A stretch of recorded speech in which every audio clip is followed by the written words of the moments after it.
Second step வந்து skin glow oil வந்து apply பண்ண போறேன். இந்த ஆயில் அப்ளை பண்றதால ஸ்கின் நல்லா வந்து க்ளோவிங்கா இருக்கும். இந்த சுருக்கங்கள், பிக்மெண்டேஷன், பிம்பிள்ஸ் வந்து போன மார்க் எல்லாமே சரியாயிடும்.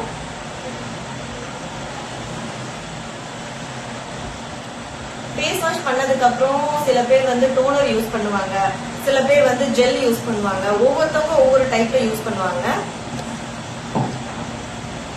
நான் வந்து மார்னிங் பாத்தீங்க அப்படின்னா வந்து நம்மளோட ஃப்ளவர் ஜெல் வந்து யூஸ் பண்ணுவேன். ஆனா இப்போ ஈவினிங் டைம்ல வந்து இந்த ஸ்கின் க்ளோ ஆயில் யூஸ் பண்ணோம் அப்படின்னா ஒரு 1/2 hour மட்டும் தான் இந்த ஆயில் இருக்கிற மாதிரி இருக்கும். அதுக்கப்புறம் ஸ்கின்ல நல்லா அப்சர்வ் ஆயிடும். அப்சர்வ் ஆனதுக்கு அப்புறம் அவ்வளோ சாஃப்டா இருக்கும், நல்ல மாய்ஸ்டரா இருக்கும். இப்ப இது கூட நான் அப்ளை பண்ணும்போது பாருங்க,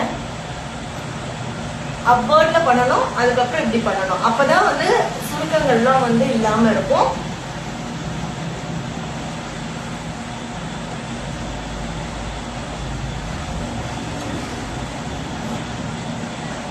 முடிஞ்ச அயன் பாக்ஸ் வச்சு 2 தேய்ச்சிருங்க.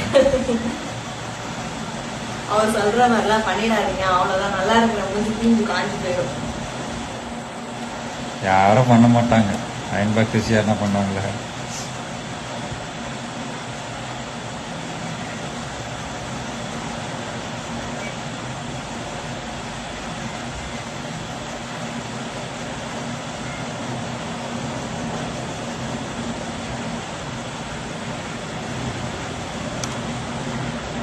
இந்த ஆயில் வந்து நான் அப்ளை பண்ணும் போதே நீங்க பார்க்கும்போதே தெரியும், அப்படியே ஒரு ஷைன், ஒரு மினுமினுப்பு வந்து கண்டிப்பா தெரியும்.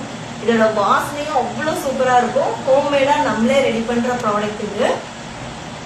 நீங்க கூட ரெடி பண்ணலாம். கோகனட் ஆயில், ஆல்மண்ட் ஆயில், நிறைய எசென்சியல் ஆயில் வச்சு கேரட், பீட்ரூட், அந்த குஷ்பு மேமோட இது இருக்கு இல்லைங்களா, அந்த மாதிரி இன்கிரீடியன்ஸும் ஆட் பண்ணியிருக்கோம். அது மட்டும் இல்லாம நம்ம ஃபேஸ் பேக்கு யூஸ் பண்ற வெட்டி வேறு, பூலாங்கிழங்கு, மஞ்சிஸ்தா, அதுவும் வந்து நிறைய நம்ம ஆட் பண்ணி ரெடி பண்ற ஆயில் இது.